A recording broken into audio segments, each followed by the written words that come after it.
ये विडंबना है कि आज हमें हिंदुस्तान में रहकर भी हिंदी दिवस मनाना पड़ रहा है। 14 सितंबर को हर वर्ष हिंदी दिवस मनाया जाता है क्योंकि इसी दिन सन 1949 में हमारे संविधान ने हिंदी को राजभाषा घोषित किया था और तब से हर वर्ष 14 सितंबर को हिंदी दिवस, राष्ट्रीय हिंदी दिवस मनाया जाता है। अंतर्राष्ट्रीय हिंदी दिवस 10 जनवरी को मनाया जाता है। प्यारे बच्चों, हिंदी मात्र एक विषय नहीं है, इसका व्यापक अर्थ है। हिंदी को हम कैरियर में नहीं बांध सकते, ये कैरियर से बहुत आगे की चीज है। हिंदी का पठन पाठन, हिंदी का शिक्षण, इसका उद्देश्य कुछ और है। क्या उद्देश्य है ये तय करना जरूरी है, लेकिन इसका उद्देश्य इतना सीमित भी नहीं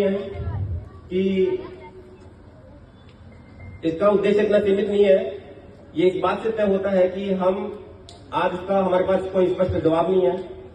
हिंदी का पठन पाठन, हिंदी का शिक्षण, इसका उद्देश्य बहुत व्यापक है। आज विश्व के कोने कोने से विद्यार्थी हमारी भाषा संस्कृति को जानने के लिए हमारे देश का रुख कर रहे हैं, लेकिन इसके विपरीत हम हैं कि विदेशों की तरफ भागे जा रहे हैं। हिंदी को पढ़ने, बोलने में, अपनाने में हमें गर्व होना चाहिए, लेकिन हम अपने आप को अपमानित महसूस करते हैं। हम देखते हैं कि लोग चाहते हैं कि उनके बच्चे अंग्रेजी पढ़ें, फर्राटेदार अंग्रेजी बोलें। हम भी इसके खिलाफ नहीं है, उनको अंग्रेजी अवश्य पढ़ानी चाहिए, लेकिन दूसरी भाषा के रूप में, सेकेंडरी लैंग्वेज के रूप में, प्राथमिक भाषा के रूप में उसे हिंदी ही सिखाई जानी चाहिए। आचार्य चाणक्य ने भी कहा था कि कोई राष्ट्र तब तक पराजित नहीं होता जब तक वह अपनी भाषा, संस्कृति और मूल्यों की रक्षा कर पाता है।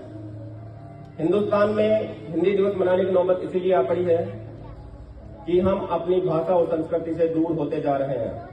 हिंदी हमारे देश का गौरव है, हिंदी हमारा मान सम्मान है, इसलिए न केवल प्रत्येक हिंदुस्तानी को हिंदी आनी चाहिए, बल्कि उसे हिंदी का सम्मान भी करना चाहिए।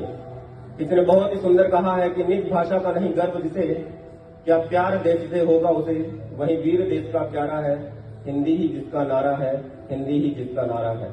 प्यारे बच्चों, लक्ष्य बनाओ, ऐसा एक मुकाम हो, दुनिया सारी हिंदी बोले, नेता हिंदुस्तान हो, नेता हिंदुस्तान हो। और अंत में 2 पंक्तियां, होठ खामोश थे सिसकियां कह गई, होठ खामोश थे सिसकियां कह गई, द्वार बंद थे खिड़कियां कह गई, कुछ हमने कहा कुछ हिंदी कह गई, और जो ना कह सके वो हिचकियां कह गई, वो हिचकियां कह गई। धन्यवाद।